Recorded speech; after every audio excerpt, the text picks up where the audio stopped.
뇌는 영어로 brain MRI라 그러고 혈관 검사는 MRA라 그러거든요. 그래서 허리 MRI도 허리 MRI가 있고 신경을 보는 마이엘로 MRI가 있어요. 제가 오늘은 좀 강조를 드리고 싶은 거는 특히 협착증 환자한테는 중요하다는 것을 강조드리고 싶습니다. 신경 덩어리가 있죠? 네. 그것에 대한 모양만 보는 것이 중요한 게 아니고 그 사이사이를 지나가는 혈관의 분포 양상을 봐서 어떤 혈관이 막혔는지를 보셔야 되는 거예요. 네. 따라서 척추관 협착증도 디스크의 변형이나 뭐 모양만 보는 것도 중요하지만 그 사이사이 척추관을 지나가는 신경의 흐름이 어떤지를 보는 검사가 중요하겠죠. 네. 그래서 뇌는 영어로 brain MRI라 그러고 혈관 검사는 MRA라 그러거든요. 그래서 허리 MRI도 허리 MRI가 있고 신경을 보는 마이엘로 MRI가 있어요. 그래서 제가 오늘은 좀 강조를 드리고 싶은 거는 신경 줄기를 보는 MRI가 특히 협착증 환자한테는 중요하다는 것을 강조드리고 싶습니다. 네. 사진 보여드릴까요? 네. 정상 MRI를 가지고 나왔습니다.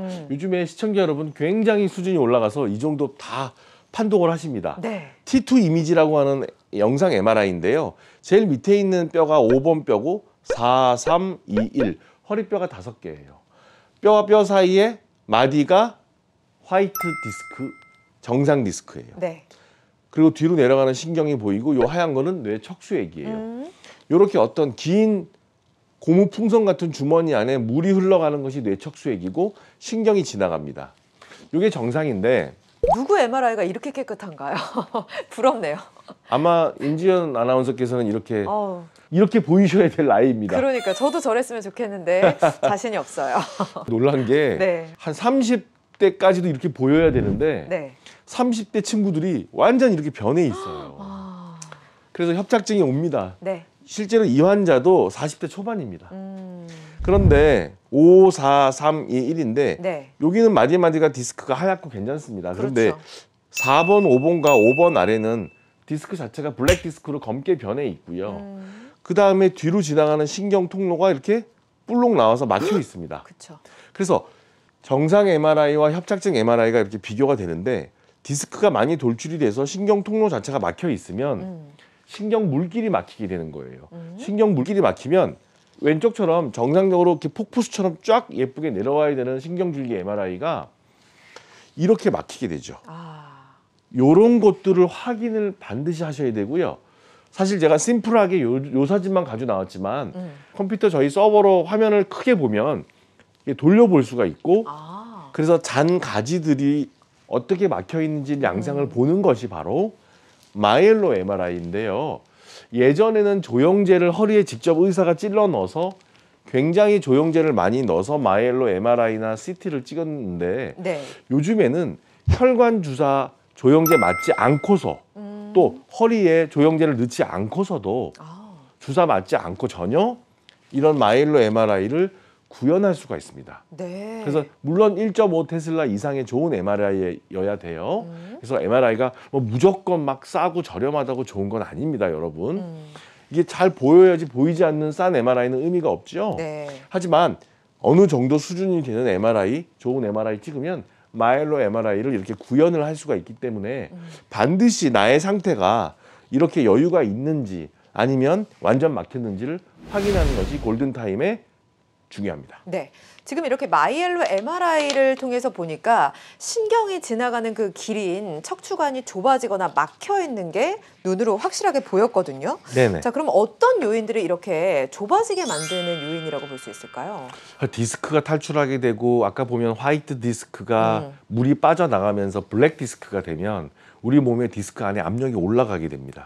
압력이 올라가서 또 우리가 사람의 척추가 직립해서 우리가 많이 쓰기 때문에 그렇죠. 뼈와 뼈 사이의 간격이 좁아지면서 디스크가 앞뒤로 밀려 나오게 되고 주변을 누르게 되고 즉 대개의 경우에는 퇴행성 변화고요.